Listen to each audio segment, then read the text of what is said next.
bounty rune spawning in the next 40 seconds as well, which we'll see how teams start prioritizing since this is the first game that we have on this patch. So the rotation is spotted going toward bottom from the ward, seeing Yuna go down there to put the aggression onto Sumail. See what they can find here. Give it an attempt here onto Sumail. They have got the damage to bring it down incredibly low. Get the Who Stomp only out to the PL so they can move forward Keen Gaming and take the kill. That'll be Sumail taken down. Man, they saw both the rotations. They saw it coming in, EG. By Yuna, and they still get picked off. Misery making the way towards those bounties. The pings are coming out. They're so important. It's a hefty bit of money. So what we got? Misery will be able to get one hit. In return, Yuna gets the one down bottom. Still the two sitting up top. It's Dark that's being gone on. Arteezy and Crit looking to finish off the Underlord, and with the damage from the brain set, they will. They'll claim Dark. And they should be able to get both the bounty runes top as well. Crit's gonna go snag those up. So a good amount of gold for EG. Getting 3 of those 5-minute bounties.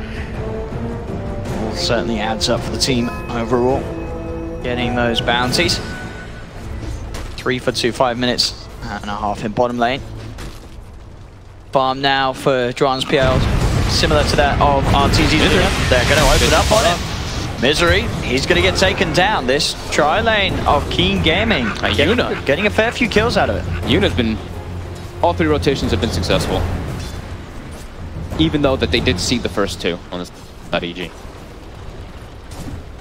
No surprises there on the stats. Arteezy, the 3rd highest win rate with his Luna, 69%. We'll see if that is going to be enough to pull him through again this game. And even though it's a close start, always that threat with this lineup that EG have, that there's going to be this point of the game where they can push at an insane pace with the Jakiro, Lycan, and Luna. Yep. And one of the biggest things too is, like, sure, Yuna's rotations are working. He's gotten 3 successful ones, but the top lane is a disaster for Keen. Underlord, you see him stacking jungle camps to try to prepare himself to be farming, but he's level 4 on Underlord with very little last hits. Luna just completely free farming. Gonna have level 6 very early on, and they've got a catapult wave that they want to push with. Yuna? He is in this. He has got this set up. He's heading up there. We'll see Arteezy would be a bit of a dream kill. They have to bring more though, so they have TPing in the Wyvern at least. Try to go for something here, Crit. For a bit of the body blocks there, Yuna. Now we'll look to try and open up, but doesn't actually get the Void off before the Nightmare. Nightmare will be removed by the Underlord so he can get it, but Crit straight up with the TP out. No, there's no way to hold him back. Let's go stun. That's what we were talking about right in the beginning. They don't really have disables. Void, the Void from the Night Stalker and the Curse. Those are the only ways to stop TPs and keep people actually slowed or inside the fights. And as we mentioned, there's Lycan, who doesn't care about slows, and Stampede. Mid lane, Ying. First Exorcism. He's trying to push, but he'll be out the fight from EG. Fit. Trying to chase down with the ultimate. Misery looking to close the gap. Ying will get himself underneath the tower, using the Spear of Siphon to keep him alive. TPs are coming through. Can he stay alive long enough for the backup to help him out? It looks like he will. Ying will not fall, as EG, despite diving in, can't quite finish him off. But they are able to push back the Death Prophet with her Exorcism away from their tower. So they'll keep their tier 1 mid alive for now. Yeah, very smart play there by him, using the Siphon on both the Lycan as well as the Dominated Creep, so he gets that high amount of HP. So they can't actually get the kill.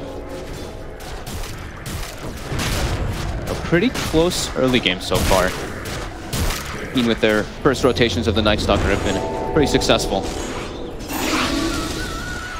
I mean, would there have been a side, looking at the 2 drafts, that you would have expected to have a better time in the laning stage? Or do you think for both teams it should be even, or do you sort of look like EG and you would expect that they should come out on top? So if anything, this is pretty good that Keen Gaming have been able to sort of keep a lid on it. Yeah, I mean, it's just because of the lane matchups they got, right? EG got it pretty much with exactly what they wanted, having this Luna get this advantage up top versus this Underlord. And now Arteezy's very early level 6 to make the rotations with the Eclipse. And Keen, they're content with farming. They've got several stacks around it, so that's what they're trying to catch back up their Underlord. And the first item Buckler actually on the Death Prophet. So wanted to be able to survive the aggressive plays and the high physical damage, as Panel mentioned, from Luna Aura as well as Lycan. Yeah, so Buckler makes sense. Understandable if we're going to see him being dove upon underneath towers by the Lycan's army. Yeah, hey, we're seeing a lot of casual bucklers, right? We saw some Ember casual bucklers. Times are changing. Sumail able to actually take out the tier 1 bottom, and they're still threatening with this Jakiro too. Ying to TP down on the Death Prophet, make sure that the push doesn't continue in from EG. We'll put a stop to it for now. Good amount of wave clear, good amount of deep push coming out on the side of Keen. between those three heroes, the Death Prophet, the Winter Wyvern, as well as the Underlord. So if they are set up to defend the towers, they do have the ways to keep EG off of it, but they have to be prepared for those pushes. Sumail has the full hood, and Stampede is available now too, so EG could look to take some fights with these ultimates. Keen does have Exorcism, but as we mentioned, they don't have ways to keep the people in the Exorcism. As we see the sort of biggest difference at the moment being that of the Underlord is falling a little bit behind. The other 5 cores in the game relatively close to one another. Bottom lane Ying trying to chase down Sumail, won't quite be able to finish him off. He'll turn his attention towards Misery instead. They try and chase him down. He couldn't get the Siphon before he got into the fog. Mid lane, the rotation's coming, RTZ. Smoked up. See if they can find this. They're going in with the Stampede, looking to close the gap onto Joanne. They've got the right target. They focus him down with the Lucent Beam. They're ready to dive in for this one. Fear with the ultimate chases in.